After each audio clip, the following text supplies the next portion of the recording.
আমার এই মেয়ের খরচা লাগে, ওই মেয়ের খরচা লাগে, আমি ওরকম কুলাইতে পারি না। আমার মেয়ের 2 মাস আগে হাম হয়েছিল, আমার 40-50 হাজার টাকা আমার মেয়ের পিছে খরচা হয়েছে। আমি ওই ঋণটা দিতে পারতেছি না, এমনি লাভ চালাই কিন্তু আসল টাকা দিতে পারতেছি না, আমার অনেক কষ্ট হয়ে যাইতেছে।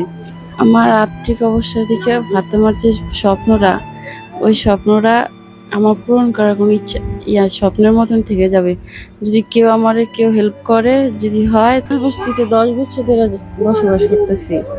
আচ্ছা, তো এই করাইল বস্তিতে বসবাস করতে আপনাদের কি কি সমস্যা হচ্ছে? অনেক সময় তো অনেক কিছু সমস্যা হয়, কিন্তু আমরা সমাধান করে থাকতে হয়। আমরা টিনের ঘরে থাকি, আমাদের প্রায় কারেন্ট থাকে না, তারপর গ্যাস থাকে না, আবার এই পানি থাকে না, আমাদের অনেক সমস্যা হয়। তবু আমি আমার মেয়েকে অনেক চেষ্টা করি যে ডাক্তারি পড়াবো।